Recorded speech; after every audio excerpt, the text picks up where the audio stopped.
할렐루야. 우리 부활 승천하셔서 높이 오르신 우리 주님께서 우리 성가대 찬양을 받으신 줄로 믿습니다. 자, 오늘은 맥추절의 구속경륜. 자, 우리가 7월 첫째 주에 맥추 감사 주일로 지키고 또 우리 목사님들께서 맥추절에 대해서 많은 말씀을 선포하셨는데, 오늘은 이 맥추절의 구속 경륜의 관점에서 맥추절을 상고하도록 하겠습니다. 자, 맥추절은 본격적인 추수를 하면서 하나님 앞에 감사를 드리는 절기, 그러니까 추수의 절기라고 하는 것입니다.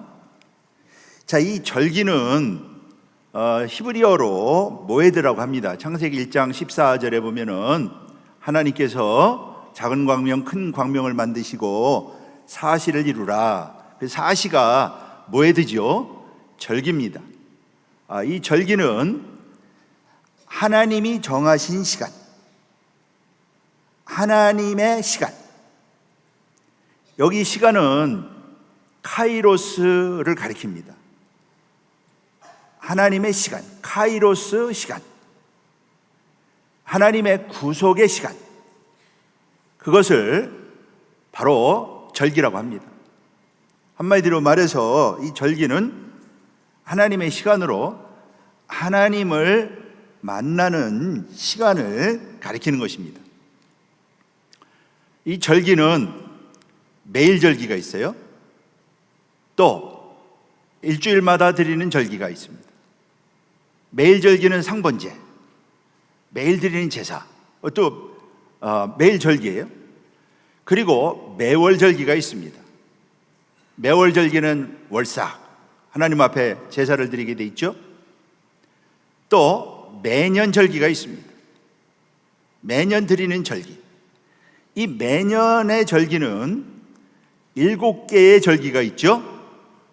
자, 7개의 절기가 있습니다. 봄절기, 여름절기, 가을절기. 근데 이 모든 것들이요 전부 다 추수와 관련이 돼 있다고 하는 것이에요.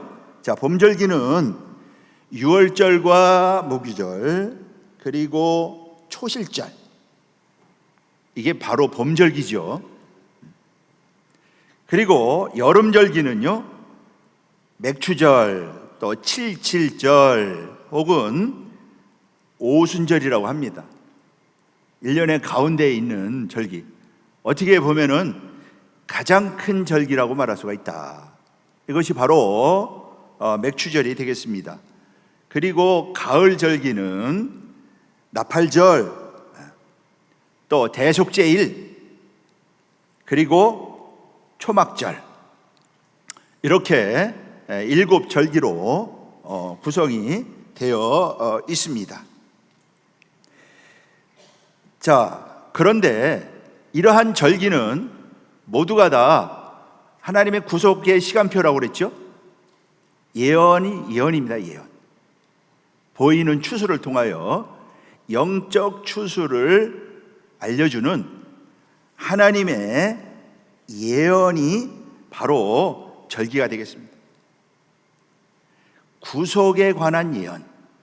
그러므로 절기는 하나님의 시간표, 다른 말로 말하면은 구속의 시간표, 하나님의 구속의 시간표가 바로 절기라고 말할 수가 있습니다. 자, 그런 측면에서 오늘 우리 맥추절을 한번 살펴보겠습니다. 맥추절은 하나님의 구속의 관점에서, 하나님의 구속의 시간표에서 어떠한 의미를 가지고 있는가 살펴보도록 하겠습니다. 맥추절의 의미는요, 자, 맥추절은 추수의 절기입니다. 본추수, 1년에 가장 중요한 본추수가 바로 맥추절입니다. 그래서 오늘 본문에서는요 맥추절을 지키라 이렇게 되어 있는데, 우리말로는 맥추하면 뭐 보리추수 그런 의미로 되어 있지만은 이 원문에 보면은 카찌르, 이 카찌르라고 하는 말은 추수라는 뜻입니다. 수확. 그러니까 수확의 절기를, 추수의 절기를 지켜라, 그 말이죠. 맥추절은 추수의 절기라고 하는 것입니다. 가장 큰 추수, 가장 중요한 추수, 이것이 바로 맥추절이 되는 것입니다. 그래서 본격적인 추수의 절기, 이제 추수가 시작이 되었다 라고 하는 것을 말해주는 것이고요. 또 칠칠절이라고 그러죠. 7주 후에, 7 안식일 후에 지킨다. 그래서 이 7의 안식에 초점을 맞추고 있는 것이 바로 칠칠절이라고 합니다. 칠칠절은 샤브오트라고 그러죠. 자, 이 맥추절을 일컫는 말이 바로 샤브오트가 되는데, 이 샤브오트라고 하는 말은 뭐 7 안식일, 7 기간, 뭐 그런 뜻이 되겠습니다. 또한 맥추의 초실절이라고도 한다. 맥추의 초실절. 자, 여기 초실절, 맥추의 초실절은 우리말로는 보리의 추술절, 뭐 이런 의미로 되어 있지만 원문은요 그렇게 되어 있지 않아요. 삐꾸레이 카찌르 히팀. 여기 삐꾸레이는 삐꾸로, 이거는 첫 열매라는 뜻이고요. 그 다음에 카찌르는 수확이라는 뜻이고요. 그 다음에 히팀은 밀이라는 뜻입니다. 밀 수확을 하는 절기, 그런 뜻입니다. 밀의 첫 열매를 드리는 절기. 그래서 맥추의 초실절이라고 그렇게 말씀하고 있는데, 정확하지 않은 번역이라고 말할 수가 있죠. 아, 맥추의 초실절 하면 밀추수구나, 밀이구나, 그렇게 생각하시면 됩니다. 그래서 바른 성경은 밀을 처음 거두어 드릴 때에, 이런 원문의 의미를 살려가지고 밀을 처음 거두어 드릴 때 칠칠절을 지켜라. 그래서 밀추수니까 본격적인 추수죠. 밀은 주식 아닙니까? 세계의 큰 주식이죠. 본격적인 추수를 가리키는 것이라고 하는 것을 우리가 알 수가 있는 것입니다. 또한 7주간을 지나고 50일째 지킨다. 그래서 오순절이라 그렇게 말씀을 하고 있는 것이죠. 우리는 맥추 감사주의를 7월 첫째 주에 드렸지만, 사실은 맥추절은요 오순절날 지키는 절기가 바로 맥추절, 오순절이 되겠습니다. 자, 오늘 본문에 보면은요 안식일 수요를 채우고, 그 안식일 이튿날까지, 안식일 이튿날이니까 오늘날로 말하면 주일입니다. 구약의 안식일 이튿날은 바로 오늘날로 말하면은요 주일이에요.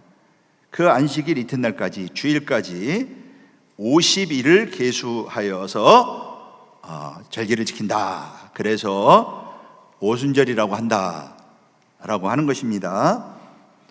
바로 하나님의 성령이 임했던 날이 바로 오순절입니다. 사도행전에 보면은요 오순절날 하나님의 성령이 임했다. 그래서 펜타코스테라고 합니다. 펜타코스테라고 하는 말은 50이라는 뜻입니다. 그러니까 오순절날 성령이 임했죠. 그러니까 이 맥추절이 예언인데, 예편인데, 오순절날 성령이 임함으로 바로 이 오순절이, 맥추절이 성취되었다라고 하는 것입니다. 성령이 임함으로 이제 추수가 시작이 되었다.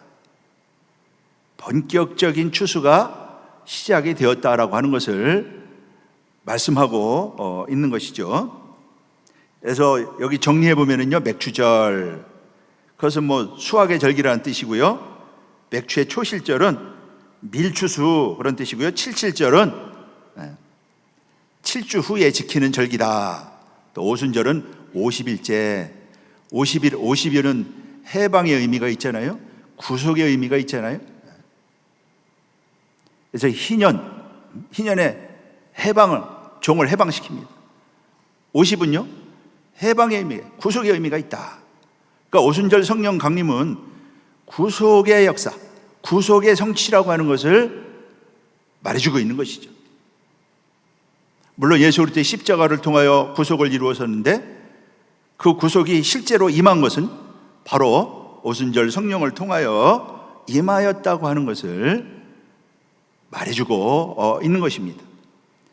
우리가 맥주 감사주의를 지키면서 하나님 앞에 감사했는데 우리가 이런 의미를 깨닫고 우리에게 주시는 메시지가 무엇인가 라고 하는 것을 우리는 알고요, 이러한 오순절을 우리가 이루기 위해서 우리에게 맡긴 직분, 또 우리에게 맡긴 일을 잘 감당을 해야 될 것입니다.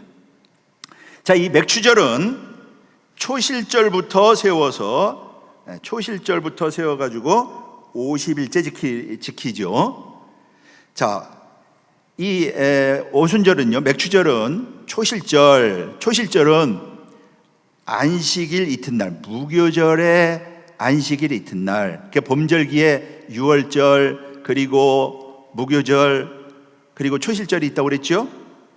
그 초실절은요, 안식일 이튿날, 무교절의 안식일 이튿날, 바로 그 안식일 이튿날 주님이 부활하신 날이잖아요. 자, 초실절은 이때 이제 보리를 거둡니다. 이 맥추절에는 밀을 거두는데 이 초실절에는요, 보리를 거둔다. 보리를 거둘 때 무교절의 안식일 이튿날 보리삭 한 단을 하나님 앞에 요제로 드립니다. 이것이 바로 초실절이에요. 첫 열매를 하나님 앞에 흔들어서 요제로 드리는 바로 초실절. 이때로부터 이제 세워서 그 맥추절을 지키게 돼 있는 것이죠. 자, 이 초실절도 바로 예수님의 부활을 통해서 성취되었다. 초실절은 정확하게 부활의 첫 열매가 되신 예수 그리스도, 그러니까 첫 열매가 된 것이죠. 오늘 우리 성가대가 부활 승천하셔서 높이 오르신 우리 주님을 찬양했는데 바로 그 주님이 사망 권세를 깨뜨리시고 부활의 첫 열매가 된 것이죠.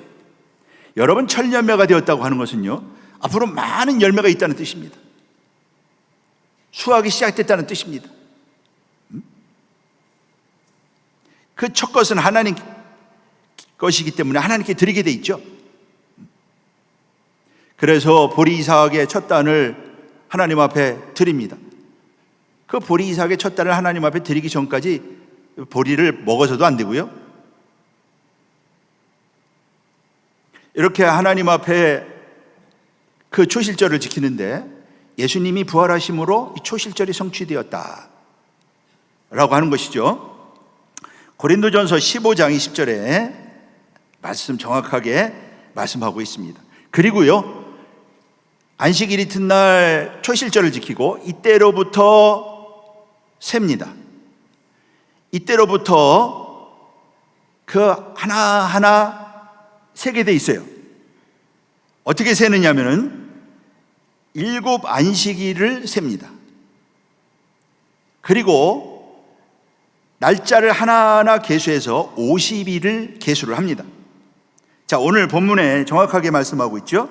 자, 여기 보시면은, 자, 예수님은 이제 유월절 어린 양으로 십자가에 돌아가시고 이제 안식일 이튿날 여기 부활하셨잖아요. 이게 초실절이죠. 그러면은요, 이 초실절부터 하나하나 날짜를 세기 시작한다.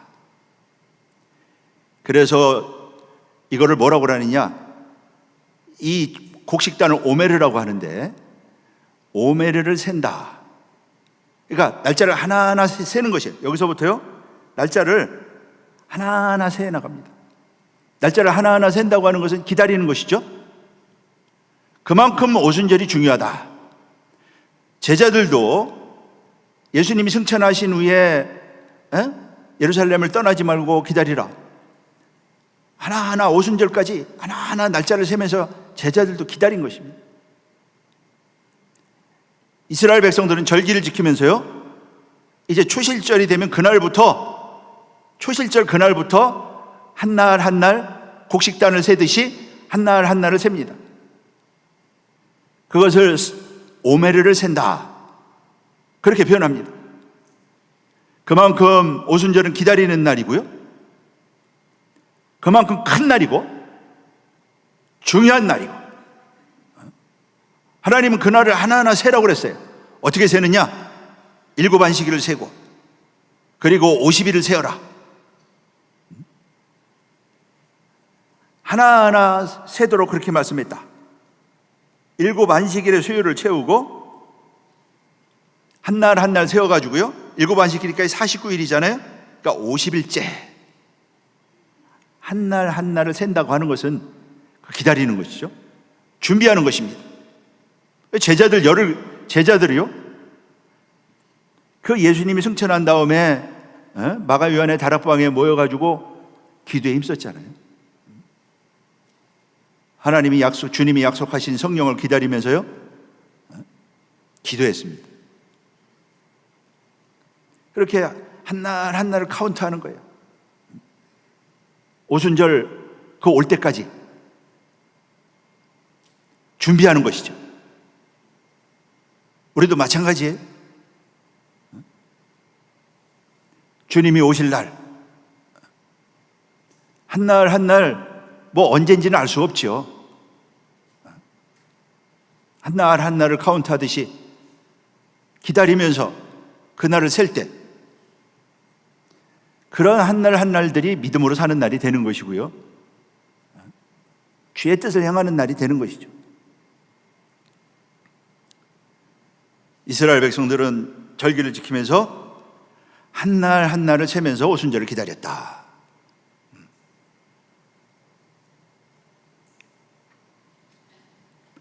이제 오순절이 되면은 제물을 드리게 돼 있죠.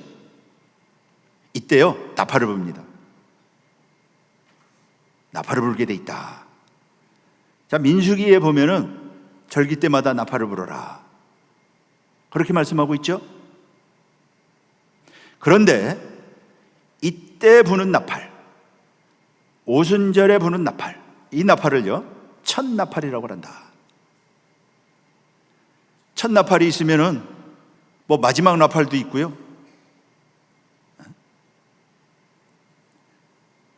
그만큼 중요한 날이다요. 오순절은 그만큼 중요한 날이다. 하나님의 성령이 임했잖아요.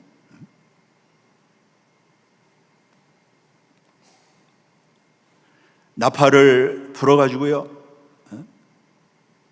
오순절이 절기가 왔음을 선포하였던 것입니다. 이때 제사를 드리게 돼 있죠. 하나님 앞에 예물을 드리게 돼 있습니다. 자, 첫째는요, 첫 이삭으로 소제를 드린다.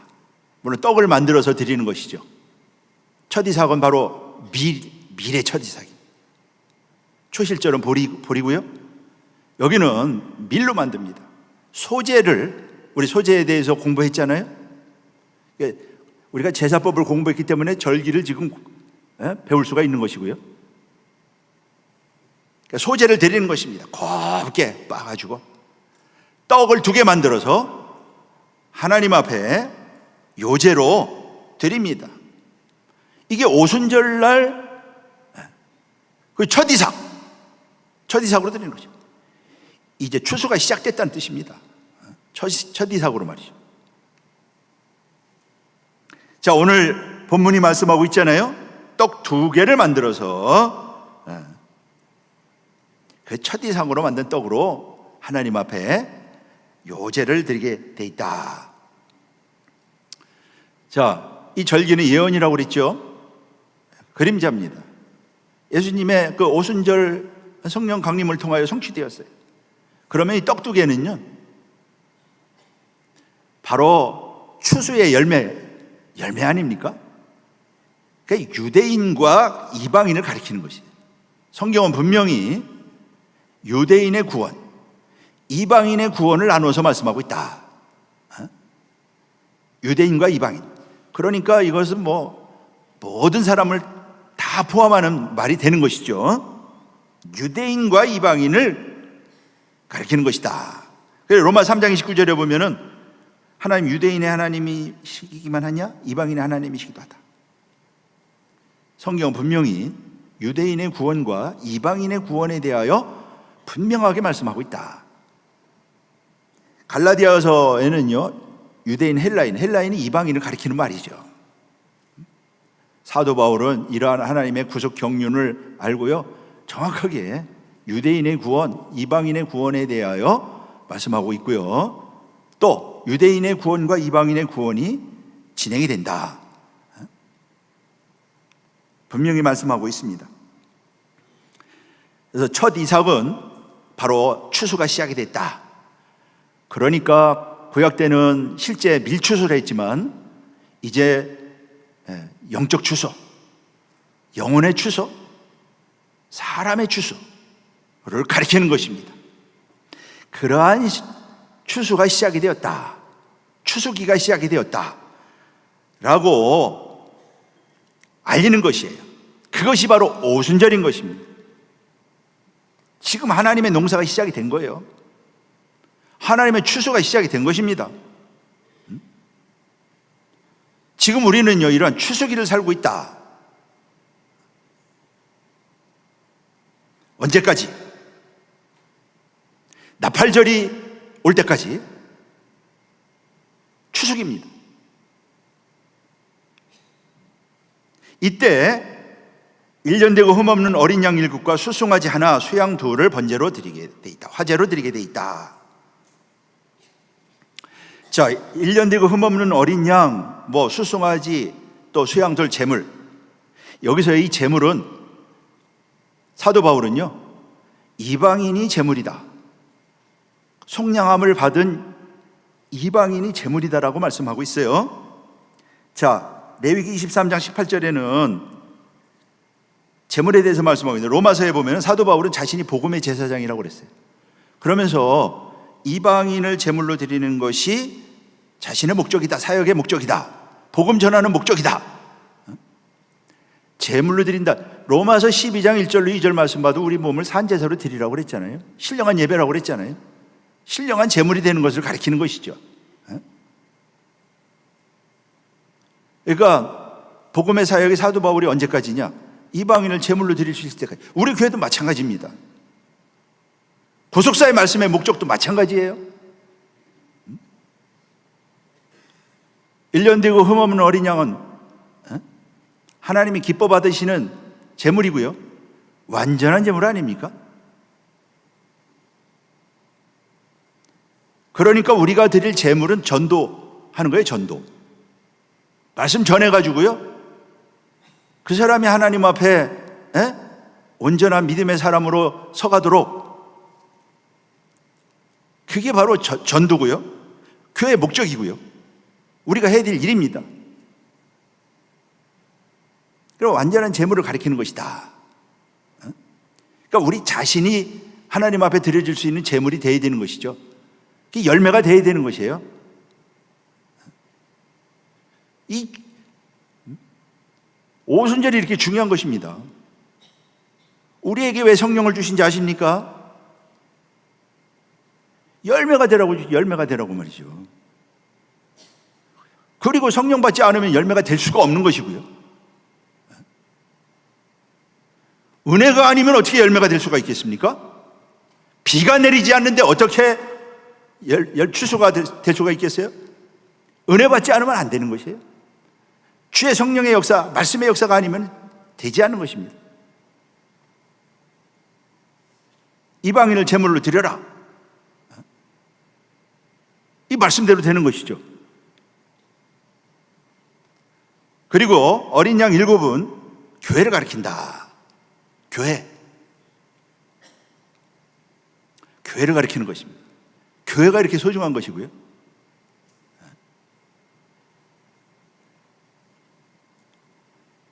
참으로 놀라운 역사가 성령이 임함으로 교회가 세워졌잖아요. 교회가 탄생했잖아요. 우리 교회가 이러한 제물이 될 수 있어야지요. 하나님 앞에 드려지는 제물이 될 수 있어야 된다. 그게 바로 교회예요.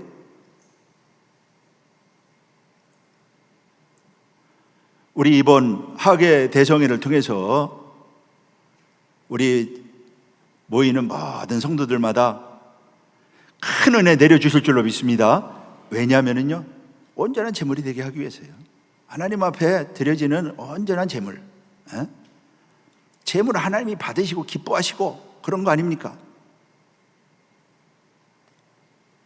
구약처럼 번제로 불에 태워서 드리는 그런 제사를 가리키는 게 아니잖아요.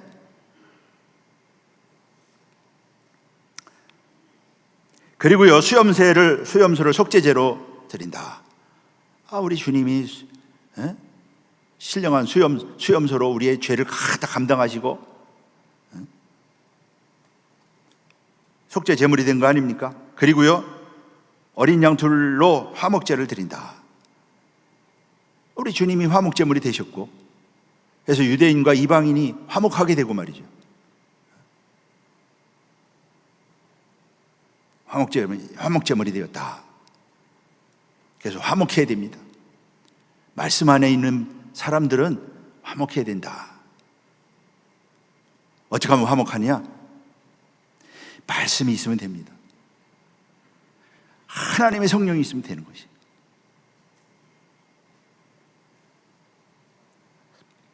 그래서 화목제로 드렸다. 이게 바로 오순절, 맥주절에 드리는 제사예요. 하나님과 화목하고 또 우리 사람과 피차간에 화목하고. 히브리서 12장 14절 말씀 보면은 그것이 없으면 주를 볼 수 없다.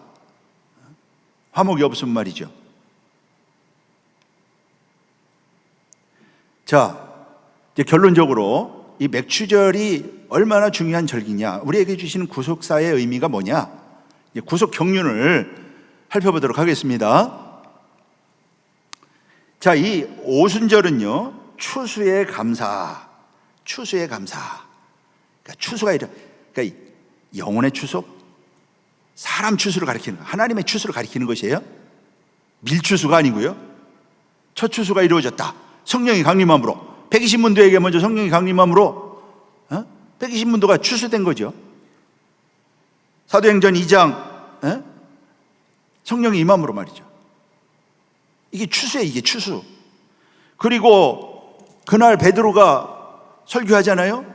막 방언하고 그러니까 사람들이 놀래가지고 이 새술이 취했다 막 비아냥거리니까 베드로가 설교합니다. 이거는 예수님이 이렇게 성령을 보내주셔가지고 너희들이 죽인 예수가 바로 그리스도요, 그가 성령을 보내주셔가지고 이렇게 놀라운 역사가 일어났다라고 하는 것을 설교할 때 3,000명이 듣고 회개하잖아요. 그때 그 시간이요, 오순절 성령이 임한 시간이 오전 9시, 성경 시간으로 3시입니다. 3시, 아침 시간, 상번제 드리는 시간이고요.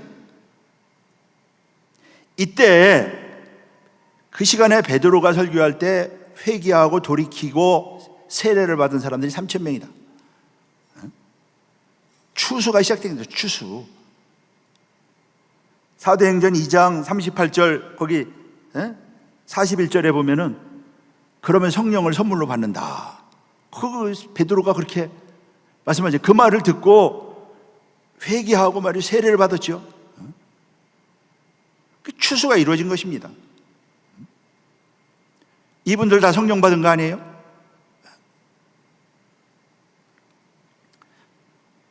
남자가 3,000이니까 애들 다 여자들 포함하면은요 만 명, 수만 명 되는 거 아니에요? 그러니까 이게 추수의 역사가 일어나기 시작했다. 주님이 보라 희어져 추수하게 되었도다 하신 말씀대로요, 그 추수의 역사가 일어나기 시작했다. 또 베드로가 이제 안진뱅이를 고쳐서 사람들이 깜짝 놀라죠. 그러니까 이게 내 개인적인 능력이 된 게 아니고 나사렛 예수의 이름으로 된 것이다. 하면서 또 베드로가 설교할 때 그 설교를 듣고요, 또 5천 명이나 회개하고 돌이키고 순식간에 뭐 나라가 생기듯이 그냥 엄청난 추수의 역사가 일어나잖아요. 남자의 수만 5천, 이걸 추수라고 하는 관점에서 우리 교회도 마찬가지예요. 성도들이요, 다 추수 열매 말이죠. 하나님 앞에 드려져야 될 추수의 열매의 전부다. 뭐 유대에 그래서 이 복음 선포를 통해서 하나님의 성령이 임해서 성령의 역사로 엄청난 큰 무리가 추수가 되었다. 뭐 사마리아까지, 빌립을 통해서 사마리아의 전도가 일어나고 사마리아에도 성령이 임하고 사마리아가 추수되고요. 그래서 유대와 사마리아가 큰 추수가 일어났다. 사도행전 9장에 말씀하고 있고요. 이 이방인 최초로 고넬료가 베드로를 모셔다가 베드로의 설교를 듣는 말씀을 듣는데 성령이 임하잖아요. 그러니까 이방인에게도 성령이 임한 것을 보고 유대인들이 깜짝 놀라죠. 제자들도 놀라고. 그러면서 이제 이방인 추수가 시작이 된다. 사도 바울을 통하여 이방인의 추수가 시작이 되죠.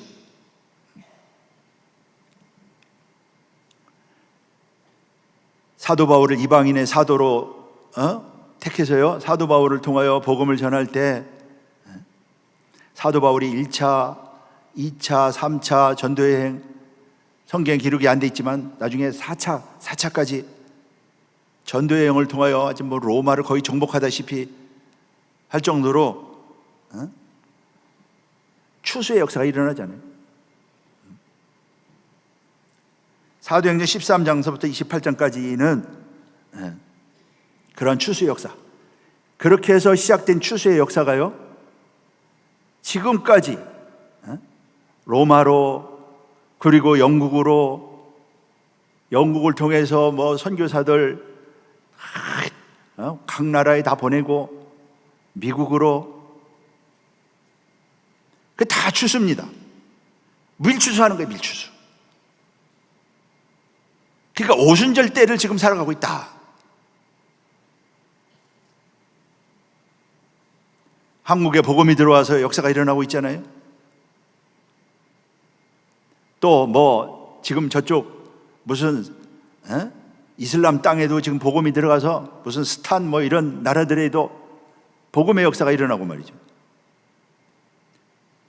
남미 쪽에도 다시 복음의 역사가 일어나서 브라질이라든가 이런 곳에 이런 복음의 역사가요, 이게 다 지금 오순절 때를 지금 살아가고 있는 것입니다. 오순절의 역사인 것이에요. 그런데 이러한 추수가 마냥 계속되는 것이 아니고 추수가 끝나는 때가 있다. 추수가 끝나는 때가 있다. 그때가 이제 끝인 것이죠. 그러니까 하나님이 추수한다고 하면 추수를 마칠 때가 있겠죠. 그러니까 참 중요한 것입니다. 우리는 이러한 추수를 맞춰가는 때에 살아가고 있다. 이게 굉장히 중요한 것이에요. 그럼 언제까지 추수가 시작이 되느냐? 이방인의 하나님이 정하신 수가 찰 때까지가 있다. 그 하나님만이 아시는 것이요. 사도 바울이 그 비밀의 경륜을 하나님으로부터 받아가지고 우리에게 알려주고 있잖아요. 이방인의 충만한 수가 들어오기까지. 이방인의 충만한 수가 들어오고요, 그리고 유대인들도 회심하고, 이방인의 충만한 수가 돌아오게 되고 유대인들도 다시 돌아오고, 그러한 때가 있다. 우리 주님은 모든 민족에게 복음이 전파된다. 지금 복음이 안 들어가는 곳이 사실 없잖아요. 저 아프리카 나라까지 복음이 안 들어가는 것은 없습니다. 저 남태평양의 작은 나라 피지에도 가보니까 피지에도 말이죠, 복음이 들어가서요. 구속사 말씀을 받았어요. 자기들도 하나님 잘 섬겨가지고 대한민국처럼 복받아야 된다고 그렇게 말하더라고요. 거기 피지 목사님이. 온 세상에 전파된다. 우리가 이러한 때를 살아가고 있고요. 우리가 이러한 그 하나님의 추수를 이루기 위해서 세운 교회가 우리 평강제일교회, 열방이 몰려온다. 열방의 복음을 전하는 것을 가리키는 것이죠.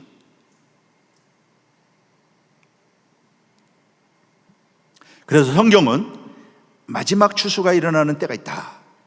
마지막 추수. 요한계시록 14장에 보면은요, 이한낫을 가진 구름 위에 앉은 이가 추수를 합니다. 이게 마지막 추수입니다. 마지막 추수. 밀추수가 끝나는 날이 있다.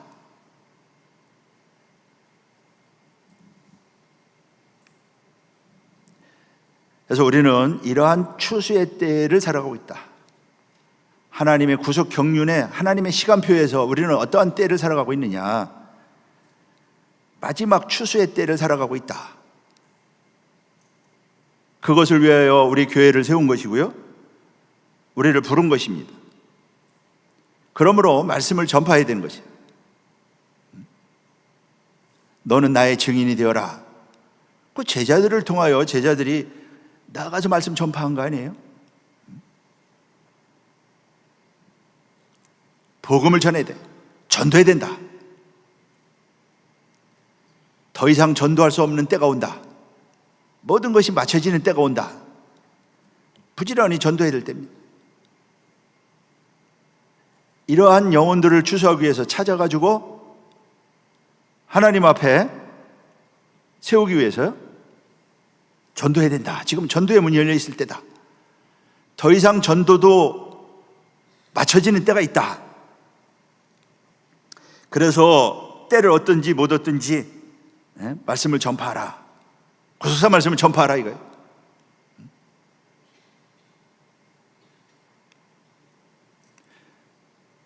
그리고 추수, 지금 추수기라고 그랬잖아요. 추수는요, 알곡을 추수하는 거 아닙니까? 익은 곡식, 알곡이 돼야 되는 것이죠. 우리 각자가 추수 때를 살아가고 있다면은 추수할 수 있는 알곡이 돼야 되는 것이죠. 주님이 마가복음에 보면은 그 하나님 나라에 대해서 말씀하면서 하나님 나라는 추수하는 것과 같다. 충실한 곡식이 되면은 그때가 추수 때다. 그 곡식이 돼야죠. 충실한 곡식. 쭉정이는요, 불에 들어간다고 그랬죠.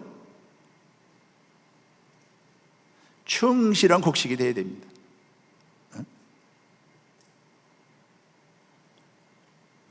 그 변을 익을수록 고개를 숙인다고 그러잖아요.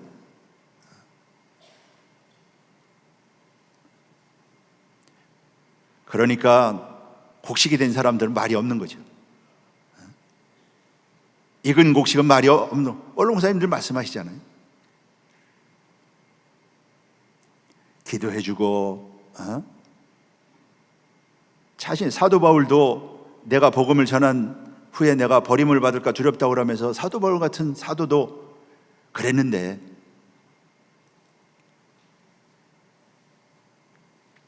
그러니까 충실한 곡식이 되죠. 추수 때는요, 곡식만 거둡니다. 그래서 골로새서 말씀 볼 때 사도 바울은 복음을 전하면서 그 말씀이 열매를 맺어간다. 사도 바울은 그냥 복음만 전한 게 아니고요, 복음의 열매가 맺어지도록 그렇게 사역을 한 것입니다. 가르치고 섬기고 전파하고 기도하고,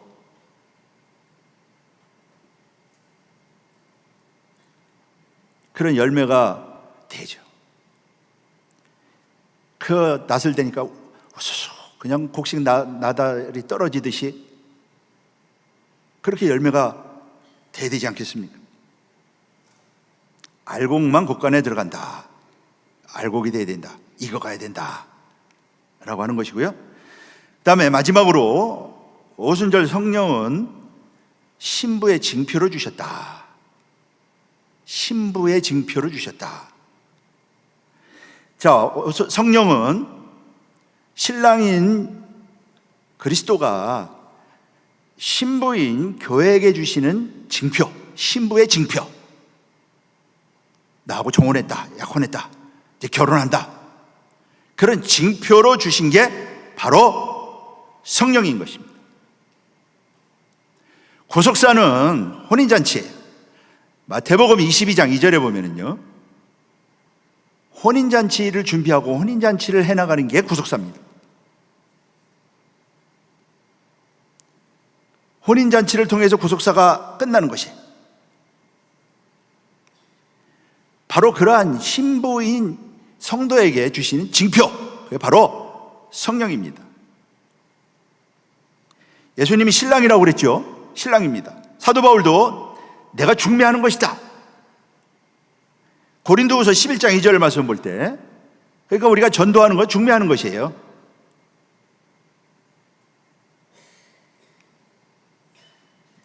예수님이 십자가 지시기 전에 내가 가서 처소를 예비하고 다시 온다. 요한복음 14장에 말씀했어요. 신랑으로서 말씀하신 것입니다. 내가 처소를 예비하러 가고 처소를 예비하고 다시 와서 데려가겠다. 그러니까 요한복음 14장 2절 3절에 기록이 되어 있잖아요. 이 말씀을 요한복음 14장 28절에서도 다시 한번 강조해서 말씀했어요. 그러면서 보혜사 성령을 보내주시겠다 그런 것입니다.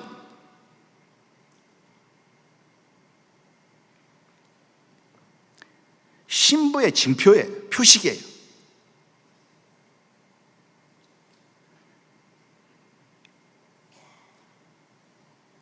자, 이런 혼인잔치를 위해서 신랑이 신부에게 주신 선물, 이거를 마탄이라고 합니다. 마탄. 이 말씀이 구약에 예언이 되어 있어요. 에베소서 4장 8절에 보면은 선물을 주셨다. 올라가실 때 선물을 주셨다. 우리 부활 찬송했잖아요. 올라가실 때 그냥 간 게 아니고, 그냥 기다리다가 아니고 선물을 주셨어요. 그 선물 마탄. 시편 68편 18절을 인용한 것입니다. 그 선물이 바로 성령이에요. 그래서 성령을 선물이라고 베드로가 증거한 것입니다. 사도행전 2장 38절 성령을 선물로 받으리니, 요 마탄이에요. 헬라어로 도레아. 이것은 예수님이 신랑으로서 신부에게 약속한 그 선물을 가리키는 것입니다. 언제? 말세를 위하여. 예수님이 다시 올 때가 말세 아닙니까? 사실은 성령이 강림한 순간부터 말세입니다. 그때부터 끝이에요. 사도행전 2장 17절 말세의 내용으로 요엘서를 인용해가지고 이 성령이 어떤 선물인지, 성령이 무엇인지 베드로가요 정확하게 증거한 것입니다. 그러니 이 선물을 못 받으면 이거는 혼인잔치와 상관이 없는 사람이 되는 거 아니에요? 신부가 못 되는 거 아닙니까? 선물이에요, 선물. 신랑이 주시는 선물입니다. 내가 보내겠다. 요한복음 14장, 15장, 16장에 걸쳐서 보혜사를 보내겠다, 진리의 성령을 보내겠다. 그래서 성령은 선물입니다. 사도행전은 전부 다 성령을 선물이라고 말씀하고 있다. 사도행전 8장 20절. 아니 왜 성령을 선물이라고 그러나?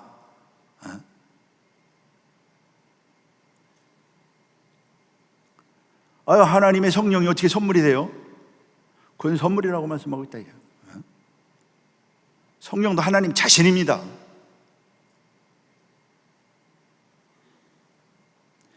사도행전 10장 45절도 고넬료가 성령 받은 것을 가리켜서 이방인들에게도 성령을 부어주셨다.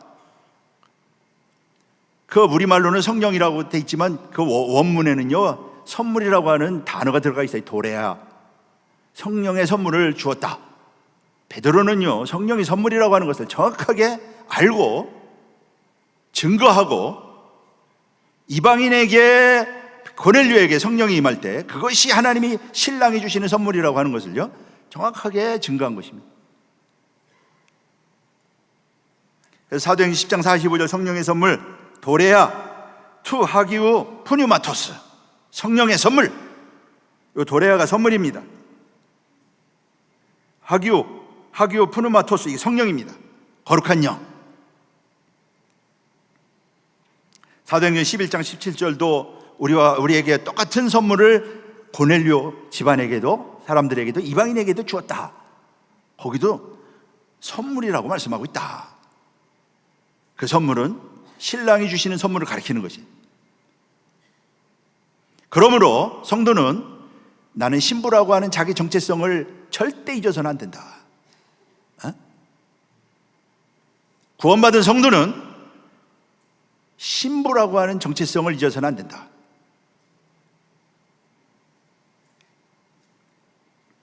이 선물은 예수님이 사마리아 여인, 남편이 6이나 있던 그 여인을 만났을 때 이미 먼저 말씀하셨어요. 그러면서 내가 다시 오겠다. 재림은요 신랑으로서 오시는 것입니다. 반드시 이루어지게 돼 있다. 너희를 위하여 예정하신 그리스도를 보내시리니, 사도행전 3장 20절. 40열흘 전에 올라가신 예수님 다시 오신다고 설교하고 있는 것입니다. 지금 예수님 열흘 전에 승천하셨어요. 그 예수를 다시 보낸다. 여기 표현은 예정하신 그리스도가 다시 온다, 다시 보낸다, 신랑 보낸다, 신랑이 온다 그 말이에요. 그러므로 성도는 성령을, 징표를 선물로 받은 그리스도의 신부라고 하는 자기 정체성을 잊어버리지 말아라. 잊어버리면은요 세상에 빠져버립니다. 잊어버리면은요 부패하게 됩니다. 잊어버리면 뭐 이렇게 믿느라고 고생하느냐, 무엇 주의 일에 힘쓰느냐. 자기 정체성을 잊어버리지 말아라. 그래서 보라 신랑이다. 그 정체성을 잃어버리면 신랑이 와도요 나와 상관이 없는 것처럼 생각합니다. 신부로서 신랑을 기다려야죠. 나를 세듯이.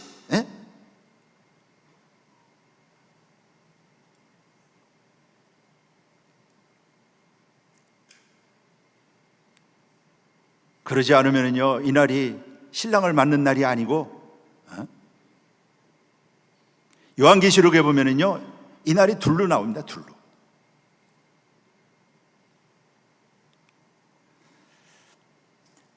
데살로니가전서에 강림하신다, 영접한다. 여기 영접한다라고 하는 말이 신랑이 신부를 영접할 때 쓰는 말이에요.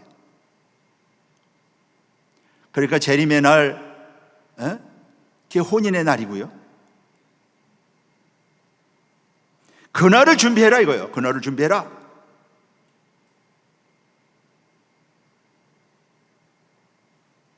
그날을 잃어버리면 안 되죠. 그날을 놓치면 안 되죠. 그러니까 손꼽아 기다리는 것이고요, 세는 것입니다. 오메르를 세듯이, 곡식단을 세듯이 세는 것입니다. 그러므로 신랑이 올 때까지 그 선물과 함께 살아라. 성령과 함께 살아라.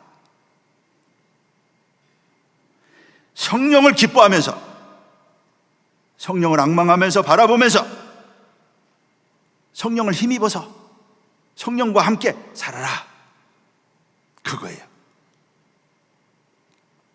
이게 신부의 삶인 것입니다.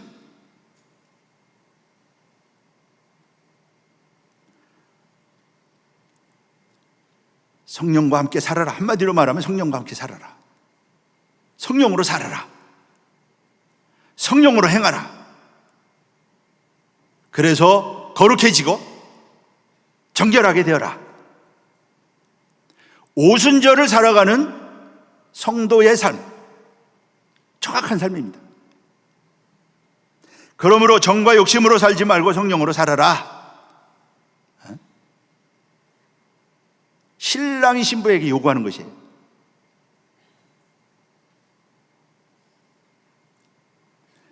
그 성령은 신랑의 영입니다. 갈라디아서 5장 24절 25절 말씀하고 있죠. 성령을 쫓아 행하라. 그러니까 성령을 근심하게 하지 말고 육으로 살지 말고 성령을 쫓아가라. 그러니까 기도해지요.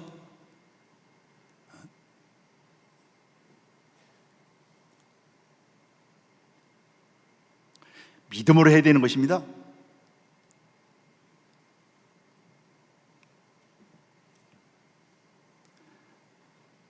로마서 8장 13절에 뭐라고 그랬어요? 육으로 살면 죽는다. 신랑이 하신 말씀이에요. 영으로 살아라.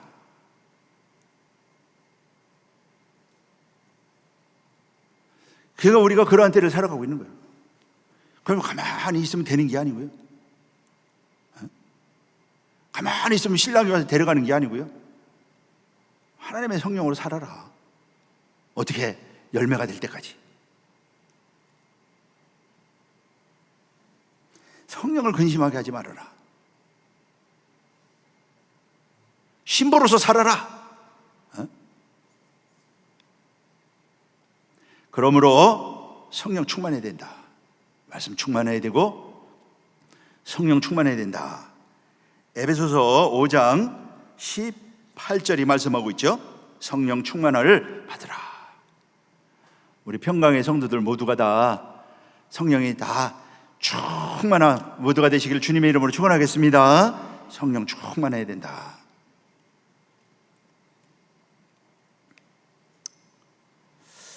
그러므로 우리는 인같이 품어라. 하나님의 성령을 인같이 품어라.